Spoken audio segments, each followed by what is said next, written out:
Amém. Agora eu vou para a palavra. Eu vou continuar a minha série de palavras. Eu quero começar hoje fazendo uma correção aqui do que eu ministrei semana passada. Estava conversando com os meus filhos e eu acho que, com minha família, na verdade, eu acho que todos vocês também olharam. Assim, não afeta o contexto do que eu falei, mas eu falei uma informação errada aqui na semana passada, quando eu falei da população mundial, né? O contexto em que eu dizia é: poxa, a gente tem quase 8 bilhões de pessoas na Terra, para 8 bilhões para 800 milhões crentes. Lembra disso, né? Uma relação de mais ou menos 10% de crentes na Terra. E aí eu citei a ultrapassagem da Índia em relação à população da China, né? Falei, poxa, as notícias que a gente tem é que a Índia agora acabou de ultrapassar a China na sua população total, né? E aí eu falei que a Índia tinha 2 bi de pessoas e a China 1,2, não era isso? Aí eu fui pesquisar para dar uma olhada, para falar melhor, para você ter uma ideia, os dados atuais agora, de janeiro, dá-se conta de que a Índia está atrás da China, inclusive. Então, olha lá, eu vou dar a fonte, inclusive, para você, para não ter dúvida.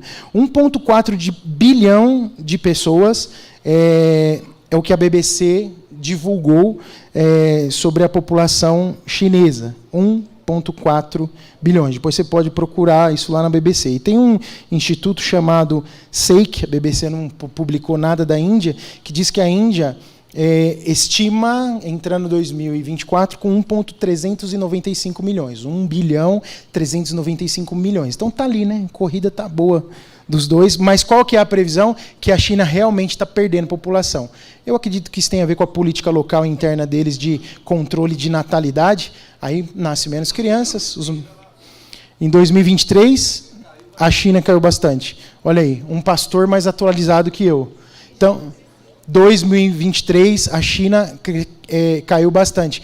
Por que é muito falado disso também? Porque a China não só é muito populosa, mas ela é dos titãs da economia no mundo, né? Eles são muito fortes, eles têm impacto total na economia mundial. Se cai a população também, isso afeta também a economia, então o mundo está sempre ligado nisso. Estão quase ali, um com o outro. É só uma informação a título de curiosidade, para não ficar falando aqui numerologia para vocês, né? Vamos falar as coisas direito. Mas é isso. Checa tudo que eu falar aqui, irmãos. Não fica, especialmente o que eu falar da palavra. Semana passada eu falei com você sobre uma igreja que expande, que está conectada ao coração de Deus. Hoje eu quero falar, uma igreja que expande e ama o evangelismo. Uma igreja que ela se multiplica, que cumpre o ID de Jesus, é uma igreja que ama evangelizar. A conversão de uma pessoa, de um ser humano, precisa ser uma mudança radical. Se converter não pode ser só uma mudança de religião, deixar de ir numa religião A para ir numa religião B. Isso precisa ter um impacto real e prático na vida, para conduzir o indivíduo, a pessoa que se converte, a uma mudança não somente de práticas externas, mas precisa ser algo interior, precisa ser uma mudança interior, algo que aconteça de dentro para fora. Não pode ser algo sem profundidade, não pode ser algo supérfluo, precisa ser profundo, precisa começar de dentro para fora. A gente canta uma música isso, né? De dentro para fora, Senhor, faz alguma coisa em mim de dentro para fora. Porque isso vai conduzir, a pessoa que é transformada assim, ela se movimenta na direção da vontade de Deus. E sobre o evangelismo é assim. Quando você é transformado pelo Senhor na sua conversão de dentro para fora, isso causa um movimento, e nos novos convertidos causa um movimento muitas vezes instantâneo. Uma coisa dinâmica que acontece na vida de quem recebeu Jesus e realmente se converteu. Às vezes parece que o convertido, às vezes a gente olha isso, ele passou a ser reconhecido nos nossos dias, né? Mais pela sua adaptação a um sistema de igreja do que realmente pela mudança interior que o Espírito Santo produz na nova criatura, no ser nascido de novo. Às vezes a gente olha assim e fala, bom, esse cara é bom dizimista, né? Esse cara é um cara bom. Esse cara parece um discípulo, ele vai no culto todo domingo, ele entrega o dízimo dele, ele serve a igreja local, quando ele não está olhando o carro, ele está servindo na recepção. Você vê, ele sempre parece que isso tem uma cara boa, né? Tem uma aparência boa, mas conversão é algo interior, é mais do que isso. É muito mais do que isso. Essas coisas são importantes. Essas coisas são necessárias, na verdade. E muitas vezes são evidências daquilo que aconteceu no nosso interior. Porque às vezes a gente faz coisas para servir que a gente nem é a nossa preferência. Sim ou não? Servir muitas vezes é isso. Você serve coisas simples dentro da sua casa sem vontade. Domingo, depois do almoço, ninguém quer lavar a louça. Não é verdade? Porque o gostoso mesmo depois de comer domingo é deitar no sofá e ver temperatura máxima. Nossa, agora eu fui lá atrás, né? Não, você quer ver a Netflix. Meus filhos nem sabem o que é temperatura máxima. Temperatura máxima é outra coisa para eles. Mas aí você fala, vou servir minha família, que hoje pode deixar que hoje eu cuido aqui, vai todo mundo descansar, que eu cuido de arrumar aqui, segunda-feira vai estar tudo limpinho. A casa do crente na segunda-feira de manhã é uma luta, não é verdade? É assim na sua casa também, irmão? Segunda-feira de manhã, meu Deus. Falei, Senhor, tem que arrumar uma estratégia para o domingo, para a segunda ser melhor. Mas servir nem sempre é com o que dá prazer. E para isso precisa ter mudança interior. Essa mudança interior vai levar a gente a uma atitude de movimento assim, orgânico na direção de comunicar Jesus para as pessoas. Nós vamos comunicar Jesus para as pessoas quando nós recebemos um impacto do Evangelho de maneira muito real dentro de nós. E é isso que precisa acontecer. Olha só, eu vou falar, basicamente, o tema principal é exatamente isso que eu estou falando para você. A tua mudança interior promove em você mesmo uma atitude de querer pregar o Evangelho, uma atitude de querer compartilhar aquilo que está te transformando por dentro. E aí eu quero falar de 2 exemplos bíblicos. O primeiro deles está lá em João, capítulo 4, 28 a 30, que até se relaciona com o tema da canção que a gente cantou hoje, João 4, 28 a 30, está aí o texto no telão, mas você pode abrir a sua Bíblia e marcar aí. Então, deixando o seu cântaro, a mulher voltou à cidade e disse ao povo, venham ver um homem que me disse tudo o que eu tenho feito. Será que ele não é o Cristo? Então saíram da cidade e foram para onde ela estava. Quem é essa mulher? A mulher samaritana. O que aconteceu com ela nessa cena de João 4, 28, 30? Na verdade, o capítulo 4 inteiro, basicamente, você vê todo o contexto, né? Dessa angústia do que a canção que a gente cantou narra, da necessidade dela de beber uma água que tirasse a sede dela completamente, e Jesus se apresenta ali, Jesus é o evangelista nessa história, mas qual é o resultado do impacto do evangelho na vida dela imediatamente? É o que o texto diz. Deixando o seu cântaro, a mulher voltou à cidade e disse ao povo, venham ver um homem que me disse tudo o que eu tenho feito. Será que ele não é o Cristo? Ainda sem toda certeza e segurança de um pregador experiente, ela causou um impacto na sociedade, na cidade onde ela vivia. A Bíblia fala da cidade toda. Ela sai gritando, eu imagino, correndo, e vai para a sua cidade, sai do poço, entra na cidade e fala, vocês precisam ver. E aí, seguramente, tinha lá gente mais entendida do que ela, mais madura, gente mais experiente, pregadores mais velhos. Mas ela fala assim, aí ela olha para eles e talvez um pouco intimidada, será que esse não é o Cristo? Ela comunica a verdade do jeito que ela pode naquele momento, mas com um calor no coração. Com o coração pegando fogo. Por quê? Porque ele disse tudo que eu tenho feito. Tem alguma coisa diferente. Quando eu falava com ele, a minha alma foi alimentada. Irmãos, é impossível alguém comunicar alguma coisa que não percebeu e não recebeu. Se o Espírito Santo falou com você na sua conversão, Se o Espírito Santo te encheu quando você foi convertido, e se você hoje é convencido pelo Espírito Santo, as mudanças e muitas mudanças que ele tem feito na sua vida, isso deve queimar dentro de você. E esse calor, e esse fogo, e essa paixão é o que vai te impulsionar a dizer para alguém: vem porque é bom. A vida que você está levando, a angústia que você está vivendo, tem um remédio para esse problema. Existe uma solução para o que você está vivendo. Agora, quando isso é palavra vazia, quando é teoria, quando está só na Bíblia, mas não aconteceu com você, o seu poder de convencimento, ele praticamente não existe. Mas quem é que vai convencer? É você que vai ficar tentando convencer. No entanto, quando você fala de algo experimentado, você simplesmente é responsável por entregar, mas é o Espírito Santo quem vai convencer as pessoas. Ele vai falar com as pessoas por meio da sua experiência. Você sente um fogo no seu coração? Talvez a nossa oração precise ser diária nesse sentido. Senhor, queima a verdade do Evangelho no meu coração. Porque eu ousaria dizer para você que todos os dias a gente tem a oportunidade de falar para alguém sobre esse fogo que queima dentro do nosso coração.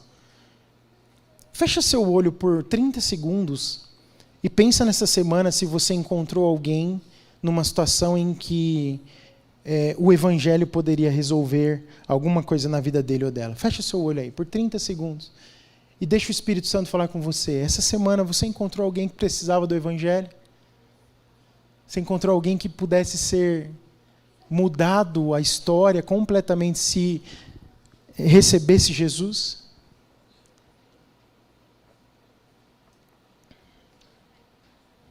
Amém.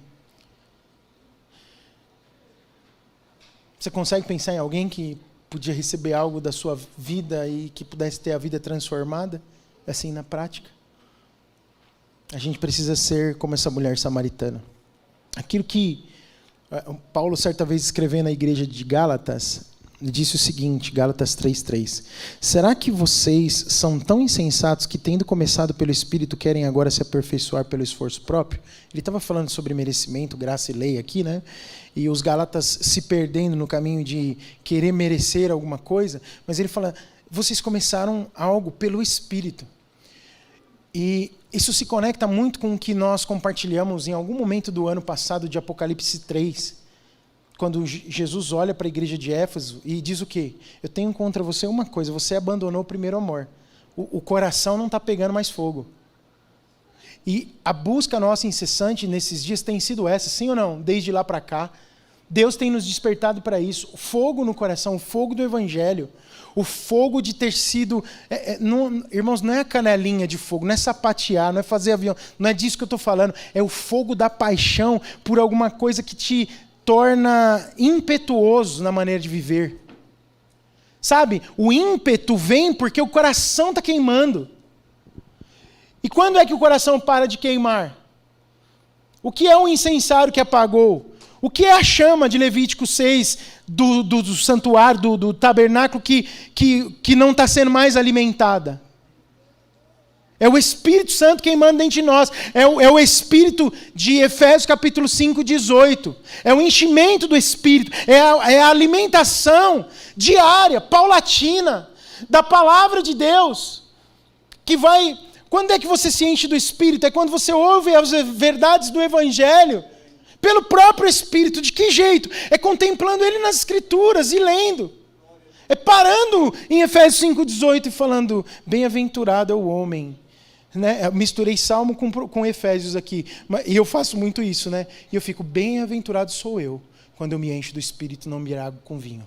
Eu me encho do Espírito e não embriago com vinho. E aquilo vai se tornando uma realidade no seu coração. Você fala, Senhor, eu quero isso, eu quero ser cheio do Teu Espírito. Eu preciso disso para trabalhar, eu preciso disso para me relacionar, eu preciso disso para ser marido, para ser pai, eu preciso disso para ser pastor, eu preciso disso para trabalhar como maestro no locomotiva, eu preciso disso quando eu estiver no trânsito, eu preciso disso. Faz queimar, faz queimar. Sabe o que vai acontecer? Vai chegar um momento em que alguém sedento vai parar do meu lado.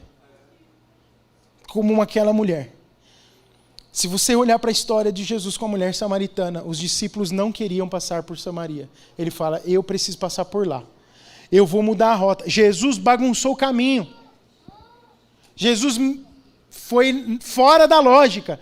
Por quê? Porque aí é o outro nível do coração que queima. Jesus queimava pela obra do Pai. O coração dele estava aquecido pela obra que o Pai tinha enviado ele para fazer aqui. E ele disse, eu preciso parar naquele poço. Os outros não entenderam nada. Ninguém sabia por que ele queria parar naquele poço. Por quê? Porque eles ficaram avaliando as coisas de forma natural. Passar por lá vai demorar mais. Tem mais trânsito. O caminho é mais longo. Tem mais buraco na estrada. A gente vai ficar mais cansado. E o pior, não tem nenhuma mercearia no caminho para comprar comida.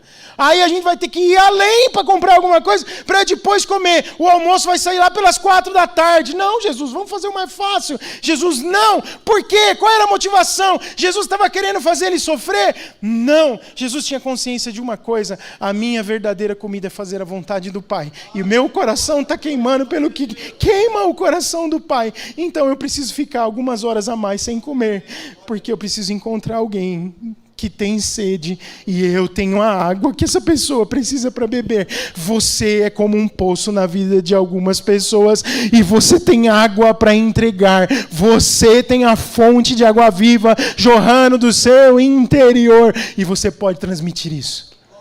Tem que estar só com o coração atento. A gente pode até fazer campanhas de evangelismo, e eu acho até saudável isso, porque estimula, especialmente para quem tem menos experiência na fé, entender e viver. Vamos junto, vamos evangelizar, vem comigo, vamos fazer isso mais orgânico, mas de repente a gente faz uma campanha de evangelismo em algum momento do ano, no semestre, vamos evangelizar, vamos fazer. Lembra quando a gente fez o Atitude 333? Eu fiquei tão feliz, porque 2 pessoas, aleluia, 2 pessoas que participaram desse meu último projeto pessoal, intencional de evangelismo, estão conosco na igreja. Isso não é poderoso? Isso é maravilhoso. Então, intencionalmente. Mas, isso precisa ser o estilo da nossa vida. Você precisa acordar de manhã pensando nisso. Jesus, acho que ele acordava todo dia pensando sobre isso. E buscando ouvir do Pai. E Deus vai te dizer o caminho que você tem que caminhar. Você pode até dizer assim, eu não tenho ninguém para falar do amor de Jesus. Eu não tenho ninguém para quem eu possa compartilhar. Por isso que eu já falei, eles não querem nem ouvir o que eu tenho para dizer. Jesus pode pôr uma mulher samaritana no seu caminho essa semana. Você faria a oração ousada de dizer, Senhor, põe uma mulher ou um homem samaritano e me leva até o poço essa semana? Quem faria essa oração aqui? Deixa eu ver. Aleluia.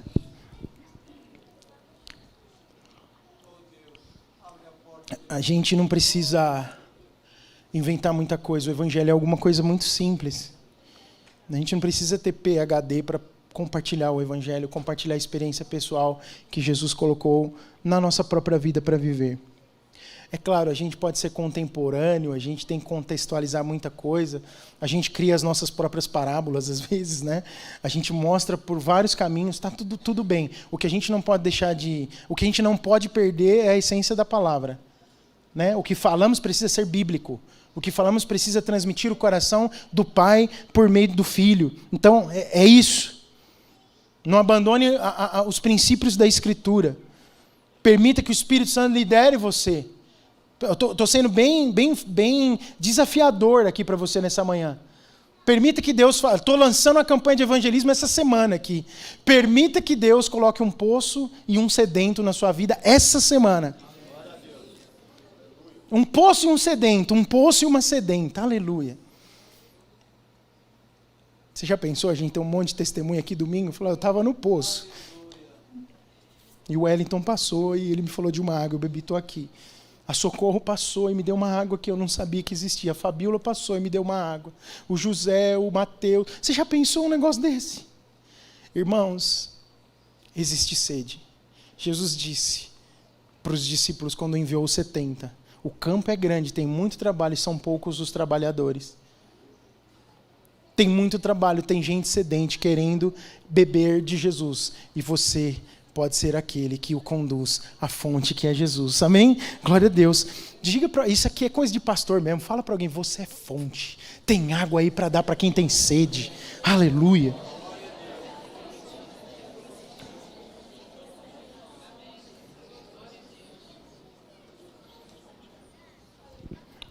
Quando a gente olha para alguém se encontrando com Jesus, nas páginas do Evangelho, o que a gente percebe é esse movimento, sabe? Ação. Encontrar com Jesus gera ação. Repita isso comigo. Encontro com Jesus gera ação. Você não quer ficar quieto. Se o seu time é campeão do campeonato, você quer falar para todo mundo? Posta, tira sarro dos outros. Tal. Não é verdade? Faz micagem para lá e para cá, não é? Agora, se você encontrou a vida eterna, se queima no seu coração a alegria de saber que não vai morrer e ir para o inferno, mas você vai ser pleno, eternidade afora, isso precisa ser proclamado. Não que você não possa brincar com seus amigos, corintianos, palmeirenses, são paulinos e santistas. Pode brincar, estamos livres para isso. Mas a gente precisa ser efusivo quando a gente pensa no que aconteceu conosco. Jesus mudou a nossa história, Jesus mudou a sua história, Jesus nos tirou da morte e nos colocou na vida, nos transportou do império das trevas para o reino da maravilhosa luz do seu Filho, Jesus Cristo. Você é um ser de luz agora. Aleluia. Glória a Deus, porque Ele te amou. E foi isso que aconteceu com a mulher samaritana. O Espírito Santo que nos traz vida também nos leva nesse, às vezes até desespero de atrair outros a Ele. Olha só o que acontece com André. André é o discípulo chamado por Jesus. Ele passa o final de uma tarde com Jesus e imediatamente ele alcança Pedro. Às vezes a gente passa pelas linhas das Escrituras e passa meio rápido, né? E Pedro alcança milhares. Uau! Às vezes a gente vai pregar o Evangelho para alguém que vai ter um impacto sobrenatural que você não consegue perceber o alcance. Pensa um pouquinho sobre isso. Vamos ler o texto. Eu não ia ler, não, eu gosto de mostrar o que está escrito na Bíblia. Olha lá, 35 de João 1. Vamos ler alguns versículos aqui. Versículo 35 de João, capítulo 1, quando Jesus chama os discípulos. Olha lá. Vamos juntos? Vai lá. No dia seguinte, João estava ali, novamente, com 2 dos seus discípulos. Esse João é o Batista, né? O que abriu o caminho para Jesus. Quando viu Jesus passando, disse: Vejam, é o Cordeiro de Deus. Ouvindo dizer isso, os 2 discípulos seguiram Jesus. Voltando-se e vendo Jesus, que os 2 o seguiam, perguntou-lhes: O que vocês querem? Eles disseram: Rabi, que significa mestre, onde está hospedado? Ele respondeu: Venham e verão. Então foram por volta das 4 da tarde, viram onde ele estava hospedado e passaram com ele aquele dia.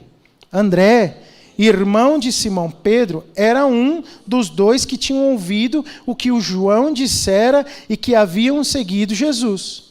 O primeiro que ele encontrou foi Simão, o seu irmão, e lhe disse: Achamos o Messias. Dá uma pausa aqui. André foi impactado. E ele seguia quem? João. Amigão de João. André tinha um carinho especial por João. Mas João apontou para ele quem? Jesus. Ele é o Cordeiro de Deus. Ele tem algo muito superior ao que eu já entreguei para você. Então, meu filho, vai. E quando eles chegam, os 2 falam para Jesus: Onde é que o senhor está? Aí Jesus fala: O que vocês estão querendo comigo? Qual que é a conversa? E aí e Jesus vai levá-los aonde ele estava hospedado, e chega nesse momento em que ele encontra quem? Simão. E como é que está o coração dele nessa hora? Fervendo. Está queimando. Ele ouviu alguma coisa. É como a mulher samaritana, ela não disse: Não seria ele o Cristo? André fala para Simão: Encontrei o Messias. Você tem essa certeza? Precisa ter essa certeza para comunicar essa certeza. Você encontrou Jesus. Jesus está vivo dentro de você. Tem fogo no coração, tem lágrima nos olhos porque achou o Salvador. Versículo 41, vamos continuar lendo. Repita essa parte. O primeiro que ele encontrou foi Simão, o seu irmão, e lhe disse: achamos o Messias, que quer dizer Cristo. Então ele o levou a Jesus. Jesus olhou para ele e disse: você é Simão, filho de João, será chamado Cefas, que traduzido é... Aleluia. Alguém que encontrou Jesus, comunicou rapidamente Jesus para outra pessoa, e essa pessoa fez um estrago no inferno. Você está me entendendo, né? Na força da expressão. Mas o que Pedro vive com o Senhor Jesus, andando com ele os 3 anos, e aí você vai ler Atos dos Apóstolos, vê Deus fazendo algo poderoso através da vida dos discípulos, e Pedro encabeçando, Pedro sendo usado por Deus, é alma se convertendo, é cura acontecendo, é mover de Deus. Por quê? Porque o coração de alguém que bebeu a água queimou, e isso é contagiante. Beber da água, é como João 7,37 fala, Jesus falando, né? Quem bebe dessa água, o que faz? Jorra a partir dele uma fonte para vida eterna. Ninguém bebe e fica como numa cisterna, com a água presa. Todo mundo que bebe, a água jorra. E é muito doido, sabe o quê? É que quanto mais jorra, mais água tem. Nunca mais terá sede, é o que Jesus disse. Nunca mais. Sem sede. Anymore. Satisfeito. Pode estar o sol que for. Pode ter um sol para cada um na cabeça, a mamona rachando, mas você está satisfeito porque tem água jorrando do seu interior. E olha, as pessoas podem até chegar perto de você nos dias de calor, que você vai ter água para elas beberem, e elas também serão satisfeitas, porque isso diz respeito à água da vida, o nosso Cristo, aquele que foi encontrado por nós. Se você encontrou o Cristo, aplauda Ele e diga obrigado pela água da vida que me satisfaz. É só Jesus.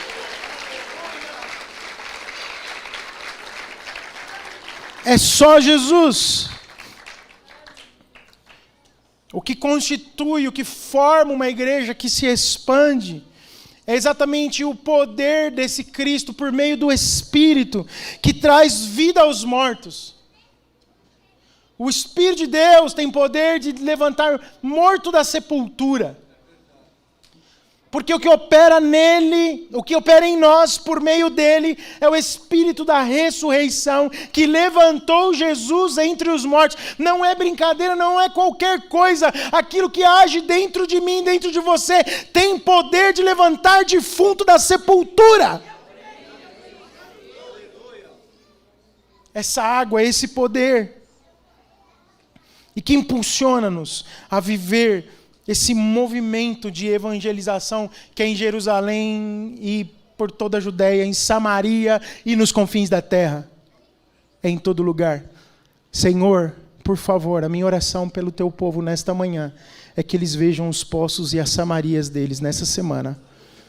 Em nome de Jesus, Pai, eu clamo ao Senhor para que a virtude do Espírito agora toque corações. Toca corações, Senhor. Coloca com clareza os poços. Mostra os caminhos nessa semana. Para aquele que se julga ser mais indouto, mais incapaz. Eu creio que o Senhor pode dar uma experiência de vida. O que produz vida em nós é vendo a vida sendo gerada em muitos. Espírito de Deus, como que algo inexplicável coloca mulheres e homens samaritanos no nosso caminho nessa semana e faz-nos parar junto ao poço e dar água de beber a quem tiver sede. Senhor, assim como André encontrou seu irmão depois de ver Messias, eu quero profetizar que muitos aqui encontrarão os seus familiares nas suas casas, no caminho onde estão acostumados a andar, e gritarão em alta voz: eu encontrei o Messias. Vem comigo, porque Ele tem algo novo para a sua história, Que o Senhor coloque as pessoas nos corações, que isso seja por revelação do Espírito, que isso seja uma percepção do Senhor, em nome de Jesus. A gente foi programado para isso, irmãos. Sabe aquela história de cumprir o propósito? Vinde a mim, vinde após mim, ide. Nós fomos programados, temos um propósito claro de proclamar o Evangelho, de sermos espalhadores, de espalhar essa boa notícia. Eu não vou te dar uma receita, porque eu nem acho que existe receita. Existe viver os princípios do Evangelho, mas eu quero pensar um pouquinho sobre como é que a gente pode, na prática, evangelizar. Eu olhei muito para o exemplo de Jesus com a mulher samaritana, olhei um pouco para a atitude de Pedro em Atos dos Apóstolos, a sua pregação, o que ele fez. E eu vou ser bem sucinto aqui, mas a primeira coisa que você tem que fazer é orar. É querer e orar, né? Então você quer ser movido no coração para quê? Para orar. Diga, orar. Ore sobre isso. Paulo escreve algo interessante aos Tessalonicenses, no capítulo 3, no verso 1, ele fala uma coisa interessante. Leia comigo. Eu vou ler, depois eu explico um pouco o contexto. Vamos lá. Finalmente, irmãos, orem por nós para que...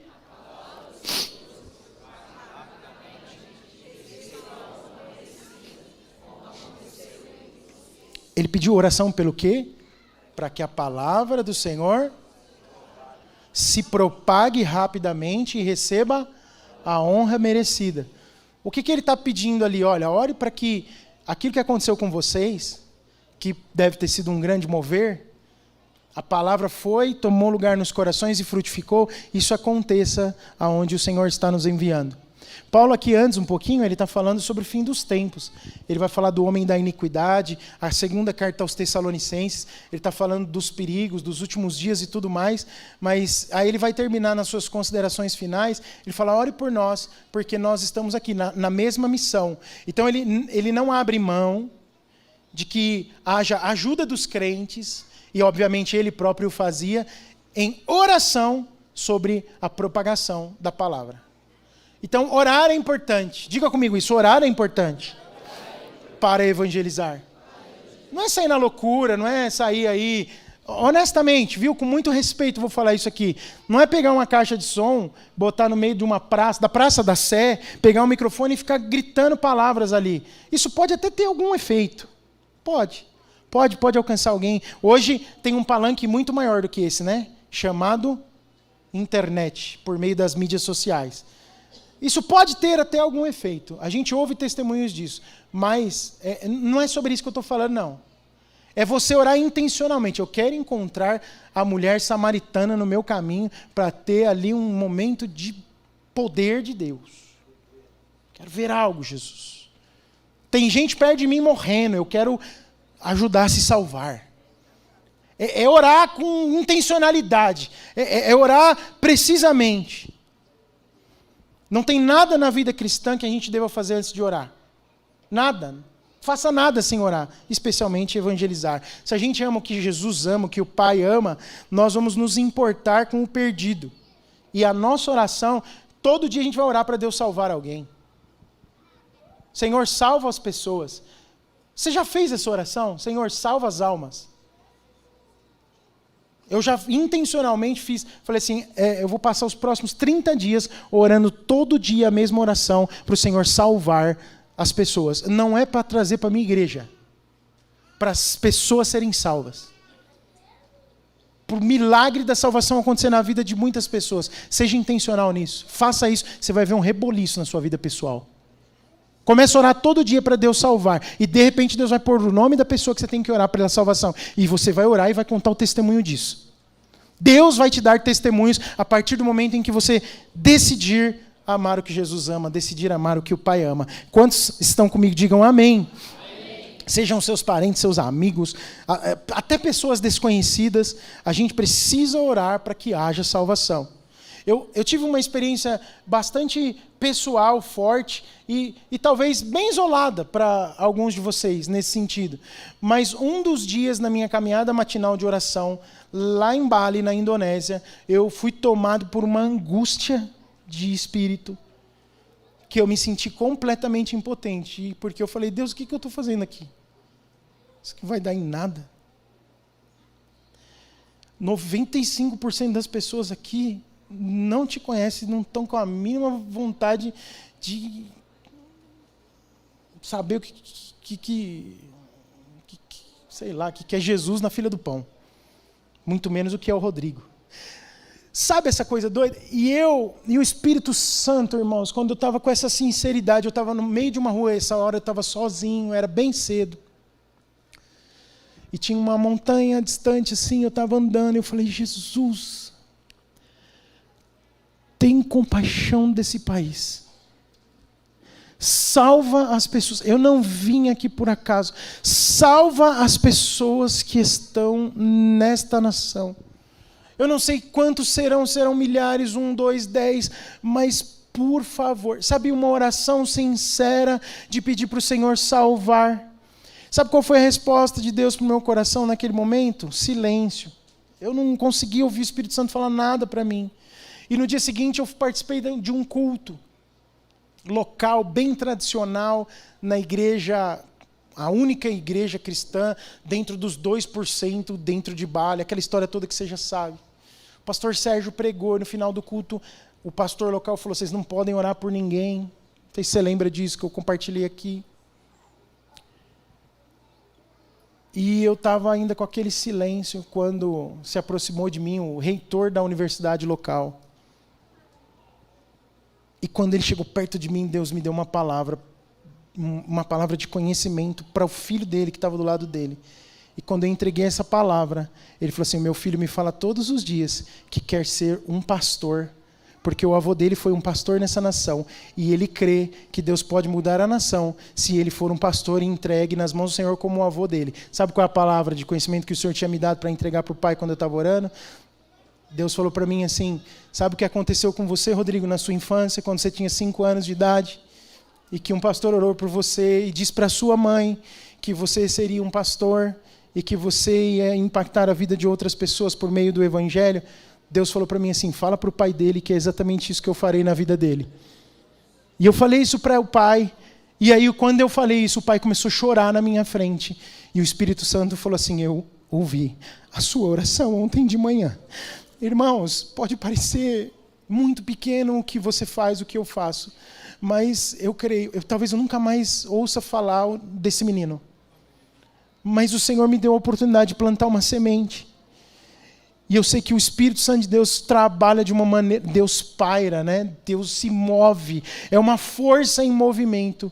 E eu creio que Deus vai levantar ali um evangelista para Bali, e que Deus vai usar a vida daquele rapazinho, que hoje tem 9 anos de idade, para impactar a nação em que ele vive. Por quê? Porque Deus levanta intercessores. Eu falei várias vezes na Indonésia, vocês têm uma igreja no Brasil que ora por vocês.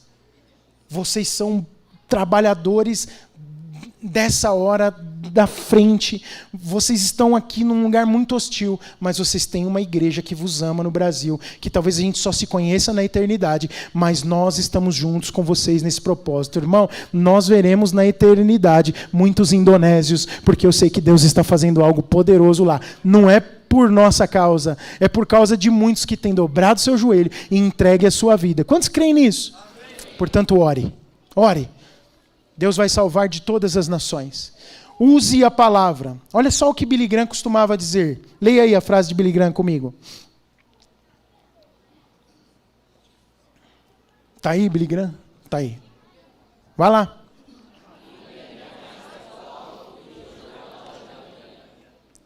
Isso é bem Billy Graham, né?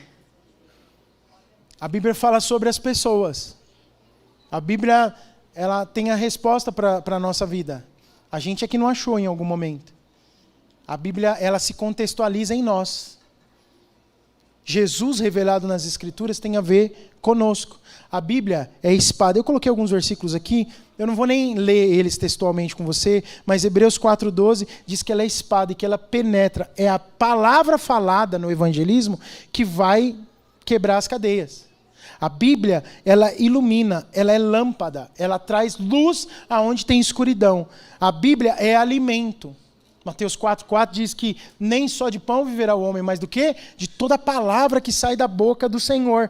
Nós somos proclamadores dessa palavra. A palavra de Deus é escudo. Provérbios 35, esse eu quero ler assim. Cada palavra de Deus é comprovadamente pura. Ele é um escudo para quem nele se refugia. Sabe, a palavra de Deus é a nossa proteção. É pela palavra que nós proclamamos a vitória na nossa vida e na vida daqueles que estão recebendo o que temos. Outra coisa que nós precisamos ser e fazer no evangelismo, ser honestos e mostrar a urgência do arrependimento. Seja honesto com as pessoas, não queira maquiar as coisas, fale com transparência. Fale com amor, mas com transparência, porque quem convence as pessoas de qualquer coisa é o Espírito Santo de Deus. A gente fica preocupado, às vezes, pregando, até para crentes. Deus, o Senhor precisa falar. Então, me ajuda a ter a palavra certa. Me ajuda a ter a entonação certa. Me ajuda a ser um bom comunicador. O meu papel aqui é só transmitir o que o Senhor colocou no meu coração. Quem fala com você não sou eu, é o Espírito de Deus que está em você. E é o mesmo Espírito que constrange o pecador ao arrependimento quando nós entregamos o Evangelho. Portanto, fale sem medo, fale livre, fale em paz. Esse texto de Atos é tão precioso, vamos ler, são bastante versículos, mas eu acho que vale a pena ler. Atos 3, de 11 a 19, vamos ler junto, com calma. 11. Apegando-se o mendigo a Pedro e João, todo o povo ficou maravilhado e correu até eles, ao lugar chamado Pórtico de Salomão. 12. Quando viu isso, Pedro lhes disse: Israelitas, por que isto os surpreende? Por que vocês estão olhando para nós como se tivéssemos feito este homem andar por nosso próprio poder ou piedade? Deus de Abraão, de Isaque e de Jacó,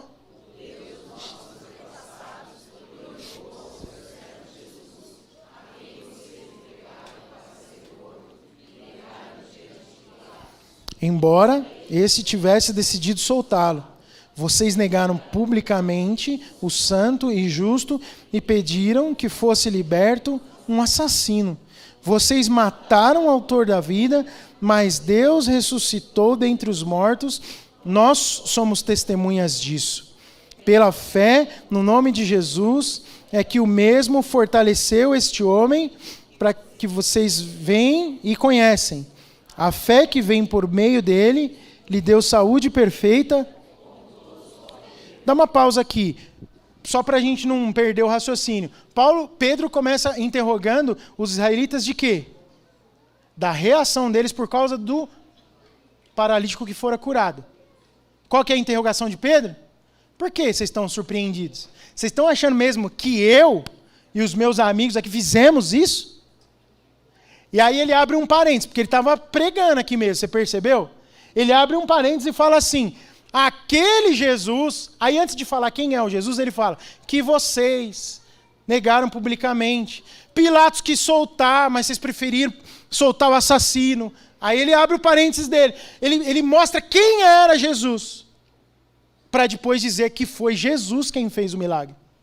Então ele está expondo quem era Jesus na sua pregação. Tem muita honestidade no que Pedro está dizendo para eles. E a honestidade fica maior daqui para frente. Veja o verso, vamos de novo do 16. Olha só, a cura aconteceu por causa disso. 16. Pela fé no nome de Jesus, é que o mesmo nome fortaleceu este homem que vocês veem e conhecem. Que deu saúde perfeita, como todos podem ver. Uau, que testemunho poderoso. Testemunho para evangelização. Continua. Agora, irmãos, eu sei que vocês agiram por ignorância, bem como seus líderes. Mas foi assim que Deus cumpriu o que tinha predito por meio de todos os profetas, dizendo que o Cristo de Deus haveria de sofrer. Agora a ênfase da honestidade está no verso 19. Leia aí comigo. Arrependam-se, pois, e voltem-se para Deus, para que os seus pecados sejam apagados. 20. Para que venham tempos de descanso da parte do Senhor, e Ele mande Cristo, que já foi designado a vocês, Jesus. A pregação de Pedro tem um elemento da honestidade e a ênfase da necessidade do arrependimento dos seus pecados. Não tem salvação sem arrependimento. Não tem perdão de pecados sem arrependimento. Ele expõe um erro das pessoas, mas ele diz, é compreensível o erro de vocês. Não é? Ele fala isso no verso 17. Agora, irmãos, eu sei que vocês agiram por ignorância, bem como os seus líderes. Então, vocês não estavam nem entendendo o que estavam fazendo, mas erraram. E vocês precisam fazer uma coisa, se arrepender. Então, quando você está falando com alguém e você percebe algo de Deus, você pode falar e dizer, mas você talvez não percebeu, nem percebeu que errou. Mas Jesus, esse que vai buscar a gente de novo, está pronto para perdoar os seus pecados. Você precisa se arrepender e se prostrar e reconhecer o seu pecado, porque tem salvação para você. Amém? Quantos me entendem, digam amém. Em João 14,6, Jesus diz, eu sou o caminho, a verdade, a vida, ninguém vê o Pai a não ser por mim, é por meio dele. Fale com transparência, não maqueie as coisas. Todos os caminhos levam a Deus, as pessoas falam muito isso, né? Hoje em dia, não, mas todo mundo, vamos viver em paz, né? Não, ninguém quer viver em guerra, não. Eu não estou dizendo para você arrumar confusão aí fora, não, hein? Não vai sair querendo empurrar Jesus com a peixeira no pescoço de ninguém. Mas seja firme e fale a verdade. Seja honesto quando você pregar. E eu quero ir para o meu último ponto, já estou terminando daqui a pouquinho, mas eu quero falar para você que é muito importante você ressaltar no processo de evangelismo o valor de pertencer a uma família genuinamente espiritual. Quando a gente fala para as pessoas sobre o evangelho, eu acho que uma das coisas importantes a serem destacadas é que nós somos uma família. E como toda boa família tem problema, vai ter dificuldade, vai ter desentendimento, vai ter dias maravilhosos de festejar, vai ter dias de funeral, vai ter dias de desentendimento, vai ter dia bom, vai ter... Uma família saudável tem crescimento. Tem crescimento. Deus abre porta, Deus melhora a vida da família, Deus traz harmonia para o lar, os filhos se desenvolvem como tem que desenvolver, são enviados, as coisas fluem. E você precisa destacar isso às pessoas. Deus te convida a fazer parte de uma família espiritual, porque a sua vida precisa de desenvolvimento e fora da família, você pode reparar isso. Fora da família, o desenvolvimento é muito mais penoso quando ele existe. Existe uma cultura muito humanista do nosso tempo, das pessoas viverem só. América do Norte, talvez essa cultura foi lá. É muito comum as pessoas saírem logo de casa e viverem sozinhas. Eu acho isso bem complicado, porque isso estimula muita gente ao isolamento e ao individualismo. O isolamento quando a pessoa cai por um caminho do fleumático, de ficar mal, de não ter ajuda, de não compartilhar seus problemas. Esse é um caso, esse é um problema que eu vejo de ficar só. E o outro é o de ser suficiente para si em tudo e não preciso de ninguém. Sei lá qual que é o pior. Mas os dois são ruins. Nós precisamos da família, você precisa de gente. Olha, não adianta, eu vou morrer falando isso, eu acho. Isso aí, né? De repente. Eu tenho uma convicção tão forte disso. Nós não somos seres únicos. Porque a Trindade me mostra isso. Deus vive em comunidade desde sempre. Não consigo olhar para as Escrituras e ver de outra forma. Nós precisamos disso aqui. Precisamos compartilhar, nós precisamos sentar junto e falar dessa palavra. Precisamos ouvir dos outros, precisamos ouvir dos mais experientes, dos menos experientes. Precisamos trocar, precisa ter vida em família, precisamos viver família de forma saudável. E a pessoa que chega até nós precisa entender isso. É difícil. Às vezes as pessoas vêm com muito receio, muito medo. Efésios 2,19 diz o quê? Fala aí comigo. Portanto, vocês já não são estrangeiros nem forasteiros, mas concidadãos dos santos e membros da família de Deus. É tão bom falar isso para um novo convertido, né? Fala assim, você vivia como forasteiro, ou talvez como estrangeiro. É tão bom olhar para o Manuel, nosso irmão africano, o primeiro batismo de um estrangeiro na nossa igreja, e falar, cara, você não é mais estrangeiro aqui. Tem uma família aqui sua. Você não é um forasteiro, você é um de nós. Não é bom isso? A mesma coisa eu posso dizer para Maria, para Deiles, que estão aqui com a gente, que são da Venezuela. Jesus, o seu Jesus é o meu Jesus. O Espírito Santo que habita em mim, habita aí em vocês. Vocês não são estrangeiras e forasteiras no nosso meio, vocês são uma de nós. Sabe? Agora você pega um perdido do mundo, um brasileiro, que está aí sem rumo, perdido, você fala, existe um lugar seguro para viver, onde tem comunhão, onde tem família, a gente come junto, a gente compartilha, a gente sofre junto, a gente se desentende às vezes, mas a gente se ama. A família de Deus. Pedro fala sobre isso também em Pedro 2. Ninguém nunca chegou a um lugar de relevância sozinho. Que não seja só essa a minha e a sua motivação, ser relevante, por isso eu vou andar com os outros. Mas saiba de uma coisa, a gente não faz nada relevante sozinho. Hebreus 10, 25 diz, não deixemos de reunirmos como igreja. Leia comigo isso. Não deixemos de reunir-nos como igreja, segundo o costume de alguns, mas encorajemo-nos uns aos outros, ainda mais quando vocês veem que se aproxima o dia. Amém? Esteja junto. Você pode dizer a alguém do seu lado, eu estou junto. Conta comigo. Quero terminar com uma frase de João Calvino, para você pensar sobre evangelismo. Leia essa frase de João Calvino comigo. O evangelho não cai das nuvens como chuva, por acidente, mas é levado pelas mãos dos homens para onde Deus o enviou. De novo, vamos lá.